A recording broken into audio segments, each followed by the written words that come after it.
পাকিস্তান যখন পারমাণবিক বোমা বানাবে 1981 সালে, তখন ইসরায়েল ইন্দিরা গান্ধীকে ফোন করছে এবং বলছে যে তোমার জন্য পাকিস্তান হুমকি হবে, এই জন্য পারমাণবিক যাতে বোমা বানাইতে না পারে আমি এটার পদক্ষেপ নিছি, তুমি আমার সাথে থাকো। কিন্তু ভারত তখন থাকে না যে কোনো কারণে। এরপরে পাকিস্তান পারমাণবিক বানাইছে। আমেরিকা এবং ইসরায়েল এগুলি তো একজন আরেকজনের বন্ধু, এবং ইসলামকে ধ্বংস করার জন্য তারা সবসময় এক থাকবেই।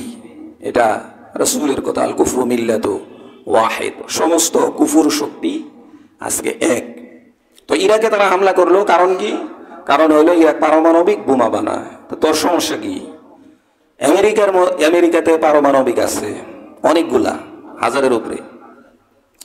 ফ্রান্সে আছে, ব্রিটেনে আছে, চীনে আছে, উত্তর কোরিয়ায় আছে। তো ওদের কাছে থাকতে পারলে পাকিস্তানে কেন থাকতে পারবে না? ইরানে কেন থাকতে পারবে না? ইরাকে কেন থাকতে পারবে না? বাংলাদেশ তো চিন্তাই করে না ওগুলি নিয়ে। পায়ে ধরলে আর লাগে কি নাকি? পায়ে ধরলে তো আর কিছু লাগে না, এগুলি নিয়ে চিন্তাই করে না। যাই হোক, বাংলাদেশের আর্থিক অবস্থা, অর্থনৈতিক অবস্থা বাদ দিলাম, কিন্তু এই আরব বিশ্ব এত এত টাকা, মিলিয়ন বিলিয়ন টাকা যাদের তেল নিয়ে সারা বিশ্ব চলতেছে, স্বর্ণ নিয়ে, তারাও পারমাণবিকের দিকে যায় না, কারণ আমি পায়ে ধরে থাকতেই রাজি, তাহলে তার সমস্যা নাই। আজকে ইরাকে পারমাণবিক বানাবে এই সন্দেহ করে ইরাককে তারা ধ্বংসই করে দিল।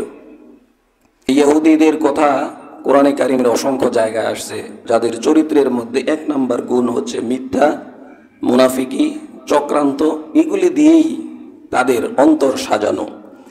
এবং আল্লাহ তাআলা বলছেন ওয়াকালু কুলুবুনা গুলফ বাল লা'নাহুমুল্লাহ বিকুফরিহিম ফাকালিলাম মা ইউমিনুন, যে তারা বলে ওয়াকালু কুলুবুহুম গুলফ, অর্থাৎ আমাদের অন্তরকে আল্লাহ তাআলা আচ্ছাদিত করে দিয়েছেন।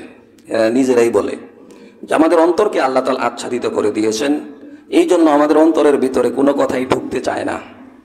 ওয়াকালু কুলুবুনা বিকুফরিহিম ফাকালিলাম মা ইউমিনুন, এই জন্য তাদের উপরে আল্লাহর লানত, তাদের কোনো কথাই তাদের কর্ণকহরে পৌঁছে না, দিলে পৌঁছে না।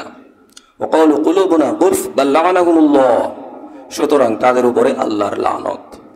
আর এই লানতের কারণেই আজকে ইহুদিদের সারা বিশ্বব্যাপী এই অবস্থা, লাঞ্ছনা, বঞ্চনা। তারা কিয়ামতের আগ পর্যন্ত নিজস্ব কোনো ভূমি পাবে না, এবং তাদেরকে অন্যের অনুগ্রহে চলতে হবে। আজকে যে তারা হামলা করছে, এটা শুধু তাদের হামলা না, এটা পৃথিবীর বিশ্ব মোড়ল, পশ্চিমা বিশ্বের মোড়ল ট্রাম্প কর্তৃক হামলা। ট্রাম্প উস্কানি দিছে, এই জন্য ইসরায়েল হামলা করছে। অন্যথায় ইসরায়েলের এত বড় বুকের পাঠা নাই যে তারা ইরানে হামলা করে, সেখান থেকে উস্কানি পাইছে, এই জন্য তারা হামলা করছে।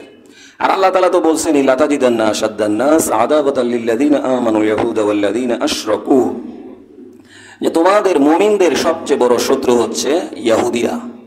আর এখন ইহুদি আর খ্রিস্টানের তেমন পার্থক্য নাই, কারণ তারা যে আহলে কিতাব দাবি করে, পৃথিবীতে আজ পর্যন্ত, এখন পর্যন্ত আল্লাহর নাজিলকৃত কোনো কিতাব কোরআন ছাড়া আর নাই।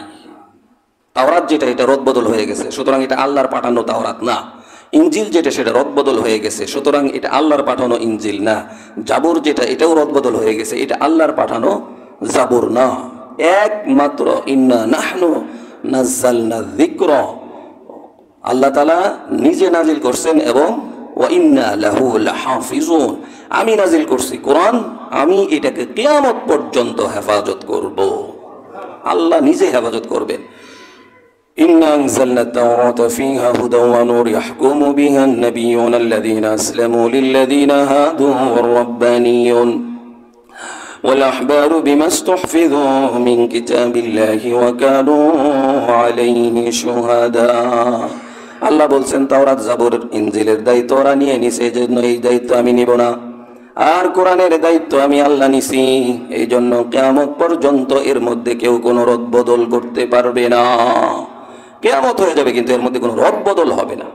যখন সময় হবে আল্লাহ কোরআনকে উঠিয়ে নেবেন, কিন্তু রদবদল হবে না। কোরআন এই শক্তি, এই সামর্থ্য পৃথিবীর কারো নাই, কারণ আল্লাহ নিজে চ্যালেঞ্জ করছেন, এটাকে আমি হেফাজত করব।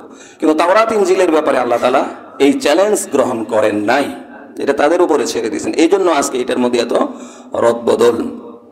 এই জন্য ইহুদি এবং খ্রিস্টান এখন একই, আহলে কিতাব বলতে কিছু নাই, সব হচ্ছে এখন ইসলাম বিরোধী। এবং তাদের পাশে আছে মুশরিকরা, হিন্দুরা, ভারত এদের পাশে আছে। এই সব হচ্ছে আল কুফরু মিল্লাতু ওয়াহিদ। এই সমস্ত কুফুর শক্তি আজকে ইসলামের বিরুদ্ধে, দ্বীনের বিরুদ্ধে এক, তারা সবাই এক।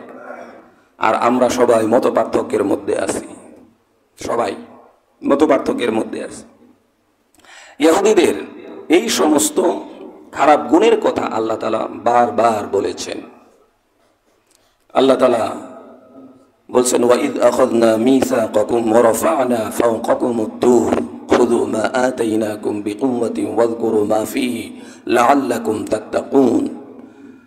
যে মূসা আলাইহিস সালাম যখন ফেরাউনের কবল থেকে মুক্তি পেয়ে ওই পারে আসলেন, তখন তাদেরকে রেখে কিতাব আনতে গেলেন।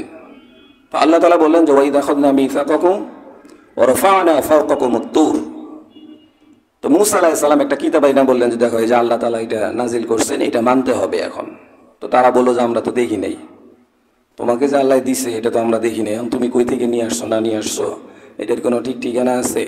তো তেরা জাতি তো বেয়াদব জাতি, সবচেয়ে বড় খারাপ জাতি ইহুদি জাতি, বনি ইসরাইল, যাদেরকে মূসা আলাইহিস সালাম ফেরাউনের গোলামিত্ব থেকে, দাসত্ব থেকে মুক্তি দিলেন নেতৃত্ব দিয়ে, নিজের জানের মায়া ত্যাগ করে। সেই জাতি আজকে বলতেছে যে তুমি কই থেকে কিনে আসছো, এটা তো দেখি নাই। এরপরে আল্লাহ কি করছেন? আল্লাহ তাআলা ওয়াইদ আখাযনা মিসাকাকুম ওয়া রাফা'না ফাওকাকুমুত তুর, ফেরেশতারে বলছেন আচ্ছা ঠিক আছে, তাহলে তুর পাহাড় যেটা আছে এটা ওদের মাথার উপরে ধরো, দেখি কি বলে। এবার যখন তাদের মাথার উপরে ধরছে যে মানবে কিনা ক, এবার কই 100 বার মানো, একবার না, তেরা জাতি যে। এইবার যখন ইরান হামলা করছে, এইবার ট্রাম্পের কাছে যায় সাহায্য চায়, এইবার সে সোজা হয়ে গেছে। এর আগে পাকিস্তানে হামলা করলো ভারত, এবার যখন পাকিস্তানও হামলা শুরু করছে, এবার ট্রাম্পের কাছে গেছে, কোনো রকম মধ্যস্থতা করে তারা পাকিস্তান থেকে নিষ্কৃতি পেয়েছে। এটা মুশরিক, এটা ইহুদি, এটা খ্রিস্টানদের, এগুলি হচ্ছে তাদের চরিত্র। তাদের পায়ে ধরবেন তো তারা ওই যে বলে না যে শক্তের ভক্ত নরমের জম, এগুলি আমাদের মধ্যেও আছে। শক্তের ভক্ত নরমের জম, একেবারে শক্ত হইলে তো ঠিক আছে, আর নরম পাইলেও হিনি খামসা দিতে চায়। বিড়াল কি করে, টাইলসের মধ্যে তো আর খামসা দেবে না, বিড়াল ওই নরম জায়গাতেই খামসা দেবে। তো এরকম হচ্ছে ইহুদি, খ্রিস্টান, মুশরিক, হিন্দু, এদের চরিত্র। এদেরকে ঘাড়ের মধ্যে চাপ দিয়ে ধরতে পারলে তো ঠিক আছে, আর অন্যথায় আপনার ঘাড়ের উপরেই চাপ দিয়ে তারা ধরতে চাইবে।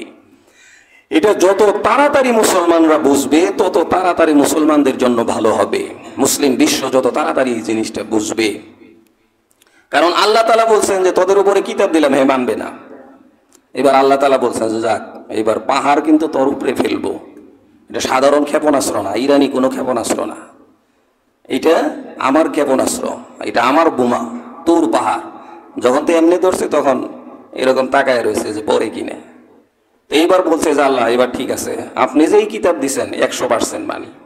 এর আগে মানতে চায় না। ওয়াইদ আখাযনা মিসাকাকুম ওয়া রাফা'না ফাওকাকুমুত তুর, সূরা বাকারা। তো বনি ইসরাইলদের এটা ছিল তাদের চরিত্র। এরপরে ওয়াইদ ওয়া'আদনা মূসা 40 লাইলাতান সুম্মা ইত্তাখাযতুমুল আজলা মিন বা'দি ওয়া আনতুম যালিমুন। মূসা আলাইহিস সালাম 30 দিন চলে গেছে, রোজা রাখছেন, মাঝখানে একদিন মেসওয়াক করছেন। আল্লাহ তাআলা বলছেন যে তোমার রোজাকৃত মুখের গন্ধ আমার কাছে অনেক প্রিয়, কেন তুমি মিসওয়াক করলে? এই জন্য আরো 10 দিন পানিশমেন্ট হিসাবে রোজা রাখতে হবে।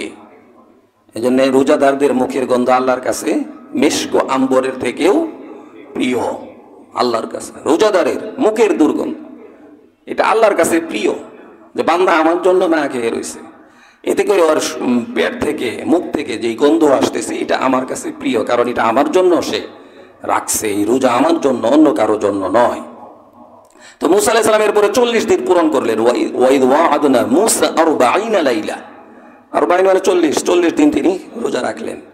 এরপরে আল্লাহ তাআলা কিতাব দিছেন, কিন্তু এই 40 দিনের মধ্যেই তারা কি করছে? সুম্মা তাখাযতুমুল আইজিলাহ, তারা গোবৎসের পূজা শুরু করে দিছে। মুসা আলাইহিস সালাম কিতাব আনছেন, কিন্তু আয়েশা দেখেন যে তারা পূজা শুরু করে দিছে। কিসের পূজা? বাছুরের পূজা শুরু করছে। এটা শুরু করলো কি, সামিরি নামে এক লোক ছিল, সে মানুষের কাছ থেকে স্বর্ণ টর্ণ যা ছিল এগুলি দিয়ে একটা মূর্তি, একটা গরু বাছুর বানিয়েছে। বাছুর বানিয়ে ফেরাউন যখন হামলা করছে, মুসা আলাইহিস সালাম যখন সাগরের মধ্যে বাড়ি দিছেন, তো রাস্তা হয়ে গেছে। জিবরাইল আলাইহিস সালামের ঘোড়া আগে চলছে, এরপরে মুসা আলাইহিস সালামের বাহিনী চলা শুরু করছে। তো জিবরাইল আলাইহিস সালামের ঘোড়ার পায়ের নিচ থেকে এক ধরনের ঘাস জন্মাইছে। সেই ঘাস সামেরি নামক লোক সে নিজের কাছে রাইখা দিছে, যে এইখান থেকে ঘাস জন্মাইছে, এখানে যে কোনো কেরামতি আছে, একটা কিছু হবে এটা দিয়া। শয়তানি সবসময়ই থাকে, ওর মন মানসিকতা ওই দিকেই থাকে সারাক্ষণই। তো সে এই ঘাস নিছে, নিয়ে এই বাছুরের মুখে দেওয়ার সাথে সাথেই বাছুর হাম্বা শুরু করছে। এইবার সে বলতেছে যে আরে আল্লাহ তো এইখানে। মুসা আলাইহিস সালাম কই আল্লাহকে আনতে গেছে, কিসের কিতাব আনতে গেছে, আল্লাহ তো এইটাই। তো এরপরে বলছে যে তোমরা এর পূজা শুরু করো। তো মুসা আলাইহিস সালাম এসে যখন এটা দেখলেন, তখন রাগ হয়ে গেছেন, হারুন আলাইহিস সালামের দাড়ি ধরে বলছেন যে তুমি কি করলা, তুমি থাকতে এই ঘটনা কেমনে ঘটে।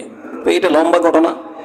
এরপরে এদেরকে আল্লাহ তাআলা শাস্তি দিচ্ছেন, 70,000 বনী ইসরাইলকে তখনই মেরে ফেলছেন আযাব দিয়ে। এরপরে যারা তওবা করছে আল্লাহ তাআলা তাদেরকে মাফ করে দিচ্ছেন। এটা হচ্ছে ইহুদি জাতি, এদের কাজই এগুলি, আল্লাহর বিরোধিতা করা, নবীদেরকে হত্যা করা, মিথ্যা, মুনাফিকি, এগুলি হচ্ছে ইহুদিদের মেইন চরিত্র।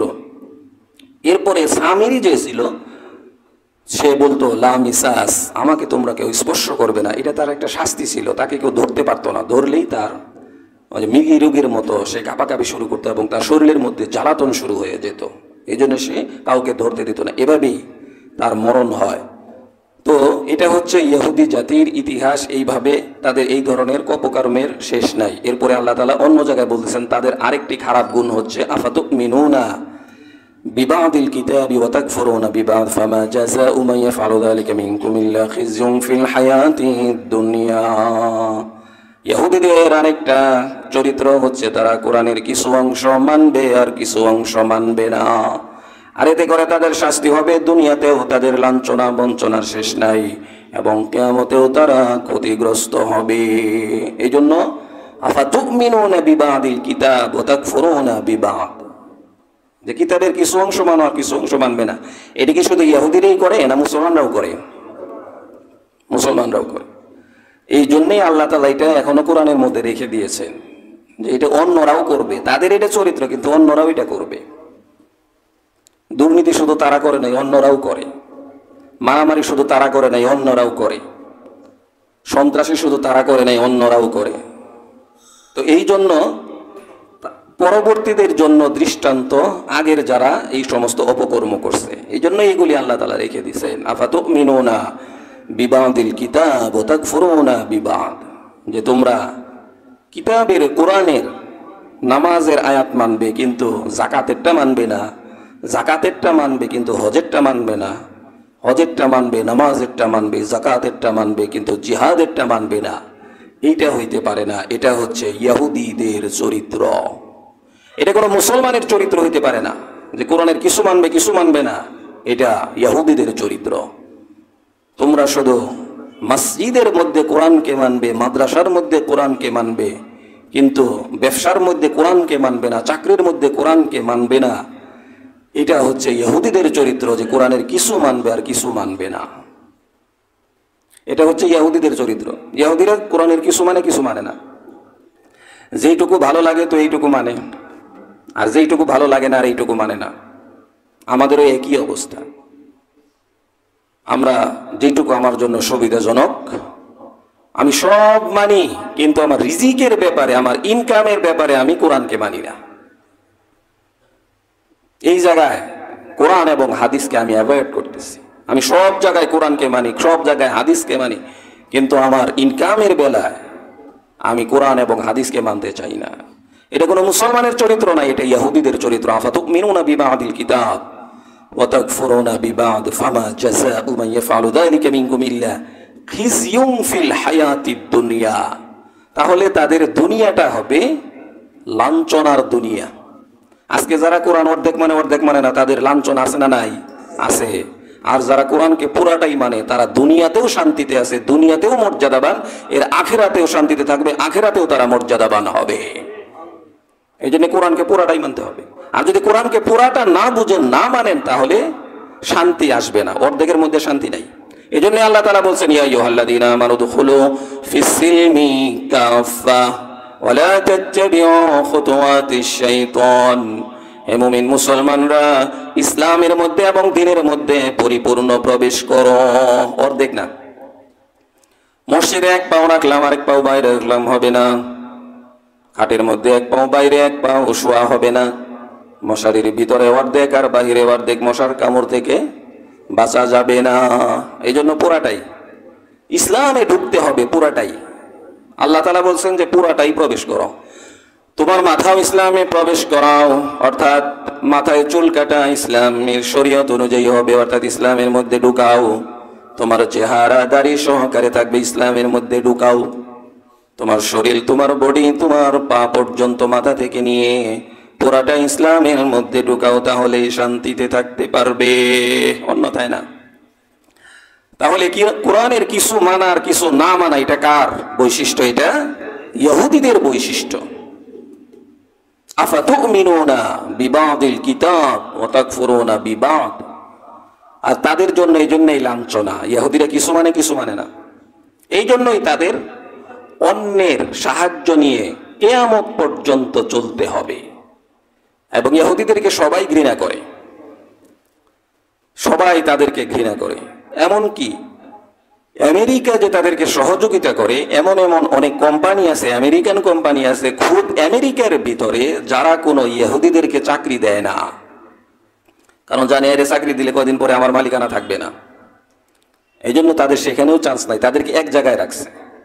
এবং ইহুদিদেরকে যখন হিটলার মেরে শেষ করলো, আজকে তো তারা এই যে ইসরায়েলে ফিলিস্তিনের কাছে যে জায়গা তারা নিছে, এটা তারা জোরপূর্বক, এমন ব্রিটেন এবং আমেরিকা এই দুই দেশ মিলে এরা আরবদের জন্য কাঁটা হিসেবে সেখানে রাখছে, বিস্ফোরা হিসেবে রাখছে। মুসলমানদেরকে সবসময় টেনশনে, মুসলমানদেরকে সবসময় দৌড়ের উপরে রাখার জন্য আমেরিকা এবং ইংল্যান্ড মিলে এই কাজ করছে।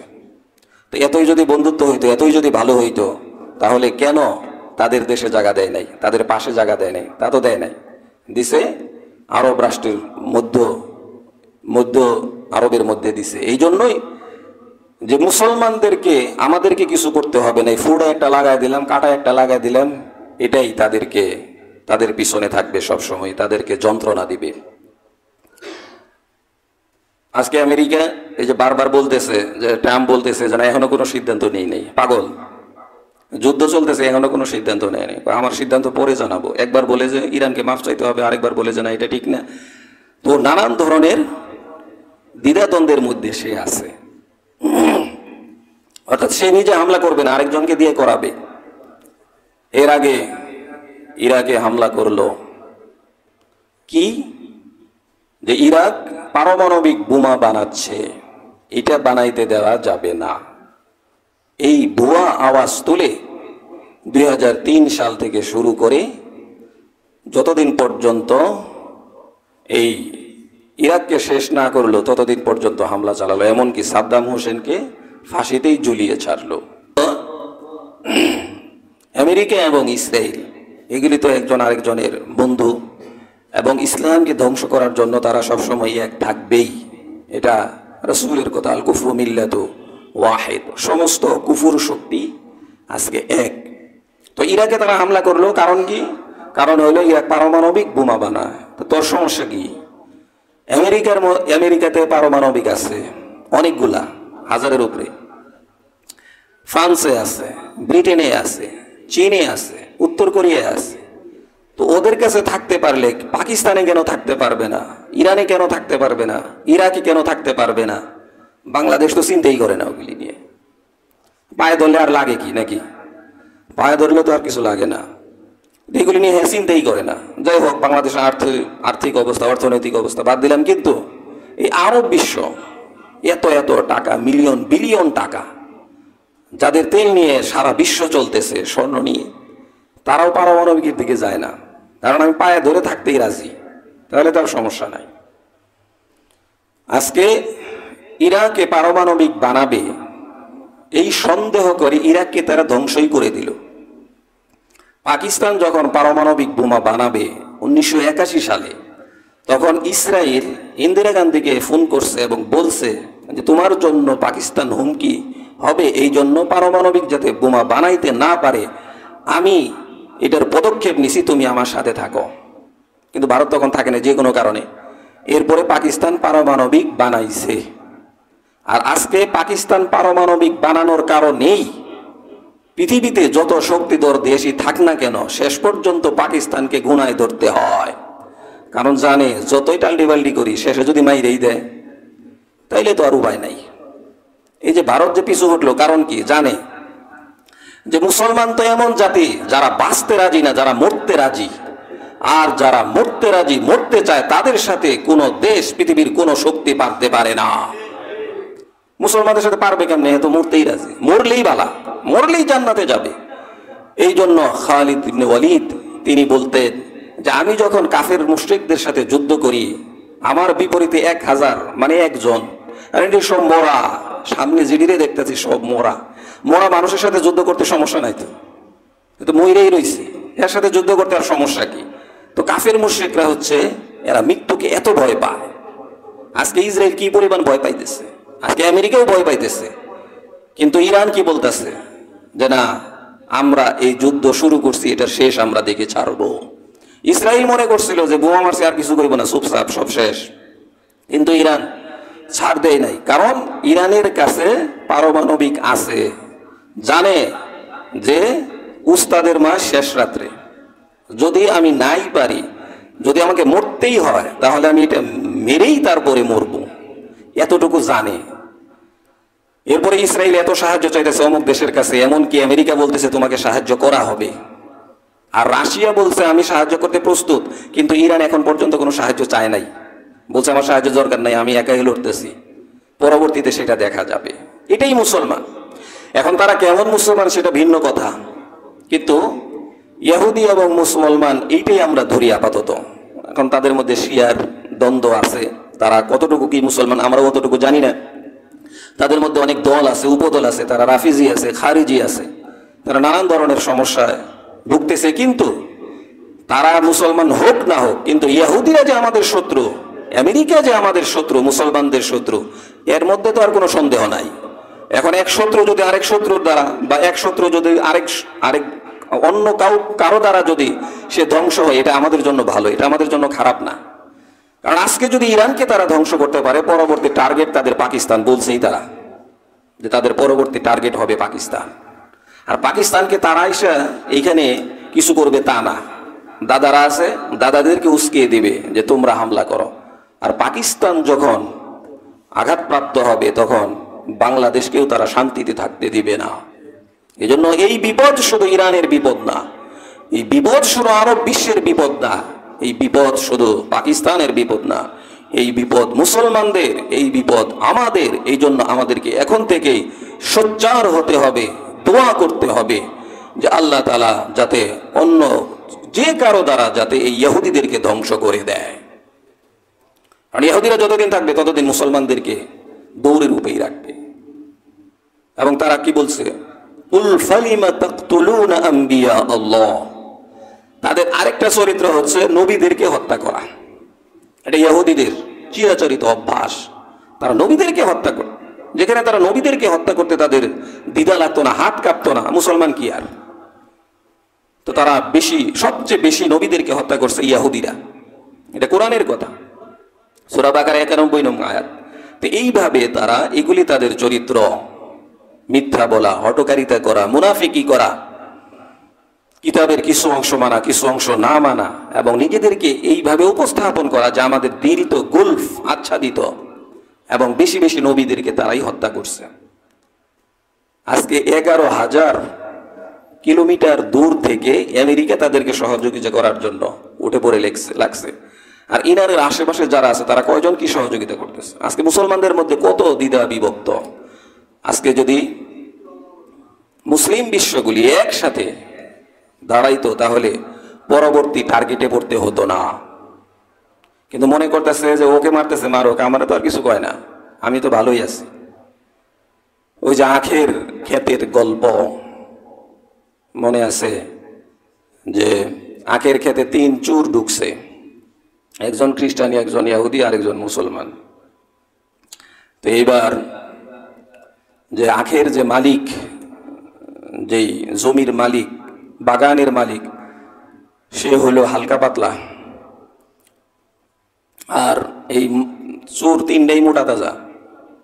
এখন সে চিন্তা করলো, আমি কেমনে তাদেরকে শায়েস্তা করি, আমার তো শক্তি নাই। তো এইবার সে বুদ্ধি আঁটলো যে তাদেরকে সম্মুখ যুদ্ধে বা তাদেরকে সরাসরি কিছু করা যাবে না, তাদেরকে হত্যা করতে হইলে, তাদেরকে শায়েস্তা করতে হইলে পলিটিক্স করতে হবে। তো কি পলিটিক্স করা যায়? তো 3 চোরের মধ্যে একজনের জিজ্ঞাসা যে তোমার নাম কি? যে আমার নাম হচ্ছে অমুক, অর্থাৎ এমন একটা নাম বলছে খ্রিস্টানের নাম। তো এরপর আরেকজনের বলছে যে তোমার নাম কি?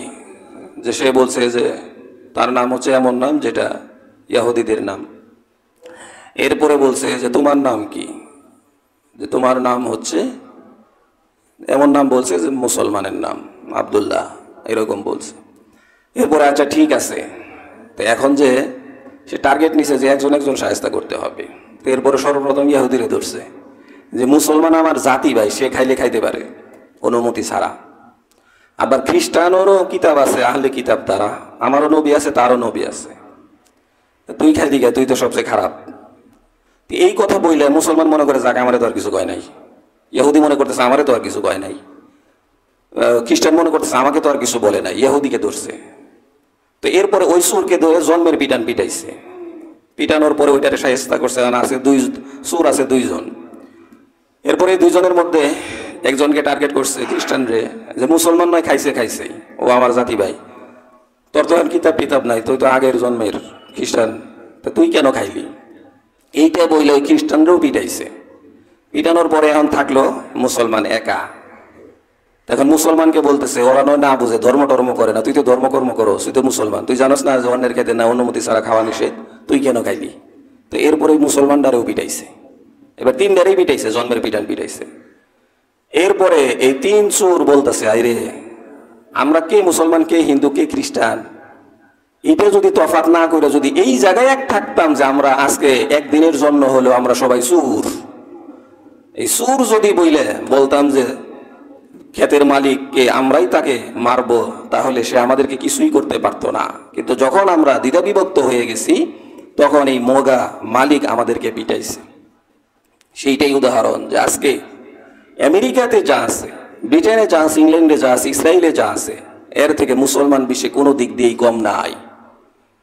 আজকে ইহুদি খ্রিস্টানরা মুসলমানদেরকে একবার বলে যে ইরাক, বাংলাদেশ তোমরা ভালো আছো, সৌদি আরব তোমরা ভালো আছো, পাকিস্তান আপনারা ভালো আছেন, ইরান আপনারা ভালো আছেন, শুধু ইরাক খারাপ, কারণ ইরাকে পারমাণবিক বোমা বানানো হচ্ছে। তখন সমস্ত বিশ্ব যদি বলতো যে তোমাদের কাছেও পারমাণবিক থাকতে পারে, যদি থাকতে পারে, আমাদের কাছে থাকলে সমস্যা কোন জায়গায়, ইরাক বানাবে আমরাও বানাবো, তখন কিন্তু আমেরিকা ইরাককে ধ্বংস করতে পারতো না। কিন্তু যখনই বলছে যে ইরাকে করে করুক, আমাদেরকে তো আর কোনো সমস্যা করতেছে না ওই সৌদিদের মতো, তখন এইভাবেই যে আজকে ইরাক, তারপরে আফগানিস্তান, তারপরে ফিলিস্তিন, বিভিন্ন জায়গায় তারা হামলা করতেছে এবং তারা সাকসেস হইতেছে, অর্থাৎ একটা ধরতেছে। এই জন্য মুসলমানদেরকে বুঝতে হবে যে আমরা মুসলমান। আল্লাহ তাআলা বলছেন, ওয়াতাসিমু বিহাবলিল্লাহ, তোমরা ঐক্যবদ্ধভাবে আল্লাহর রুজুকে, আল্লাহর কোরআনকে একসাথে ধরো। সবাই বলো আমরা মুসলমান, আমাদের দেশ ভিন্ন হতে পারে, আমরা জাতিতে ভিন্ন হতে পারি, কিন্তু আমাদের ধর্ম এক, আল্লাহ এক, রসুল এক, আমরা মুসলমান, পারলে আয়। এটা যদি তোমরা বলো, তাহলে সারা পৃথিবীর মূলররা আজকে ইঁদুরের গর্ত খুঁজে পাবে না পালানোর জন্য। কিন্তু মুসলমানরা দ্বিধাবিভক্ত। এই জন্য মুসলমানকে বুঝতে হবে, আমাদেরকেও বুঝতে হবে, পারমাণবিক তারা বানাইতে পারবে, মুসলমানরা বানাইতে পারবে না। কেমন কথা? কেন ইরান কেন পারমাণবিক বানাইতে পারবে না? তার কারণ হচ্ছে যে তারা আরব বিশ্বের মধ্যে এককভাবে তারা নেতৃত্ব দেবে, মোড়লগিরি করবে। এখন যদি পারমাণবিক থাকে তাহলে তো এটা করা যায় না। এই জন্য তারা ইরানকে পারমাণবিক বানাইতে দিবে না। দেখেন না, অন্য অন্য সব জায়গাতে ধর্মীয় দল যারা আছে তাদেরকে কেউ উঠতে দিবে না, মানে এদেরকে উঠতে দেওয়া যাবে না। এটা বাংলাদেশ হোক অন্য অন্য দেশে হোক, ধর্মীয় রাজনৈতিক দল যারা আছে এদেরকে উঠতে দেওয়া যাবে না। তার কারণ কি? মানে এরা যদি মাথা চারা দিয়ে ওঠে তাহলে আমাদের অস্তিত্ব থাকবে না, জনগণ তাদের দিকে ঝুঁকে পড়বে, এই জন্য তাদেরকে উঠতে দিবে না।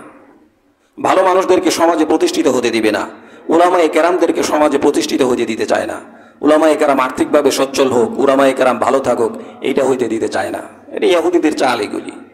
আজকে সারা বিশ্বকেও এবং আরব বিশ্বকেও তারা এইটাই চাইতেছে যে কেউ যাতে মাথা চারা দিয়ে উঠতে না পারে। পাকিস্তানে একজনে পারমাণবিক বানাইছে, এই জ্বালাই তারা সহ্য করতে পারতেছে না। এখন আরব যদি বানায়, আরব আমিরাত যদি বানায়, কুয়েত, এরা যদি সবাই বানায়, তখন তাদেরকে গুনে আর কি। এই জন্য কাউকেই তারা বানাইতে দিতে চায় না, অথচ অধিকার সবারই আছে। পিস্তল রাখা আপনার অধিকার আছে, আমারও অধিকার আছে। দা রাখা, চাকু রাখা আপনার অধিকার থাকলে আমারও অধিকার আছে। আপনি এটা বললে আমার ওইটা পড়ার অধিকার আছে। এই অধিকার সবার থাকতে হবে। তো তারা বলে মানবিকতার কথা, কিন্তু তারাই মানবতার সবচেয়ে বড় দুশ্মন আজকে আমেরিকা এবং ইসরায়েল। আল্লাহ তাআলার কাছে দোয়া করি আল্লাহ তাআলা যাতে এই দলের দ্বারা এই দলকে নিশ্চিহ্ন করে দেন। এবং তাদের এটাও জানা আছে যে মুসলমানরাই একসময় বিজয়ী হবে, হবেই হবে, এতে কোনো সন্দেহ নাই। এটা কোরআন সত্য, রসুল সত্য, রসুলের হাদিস সত্য। রসুল বলছেন মুসলমানরাই বিজয়ী হবে।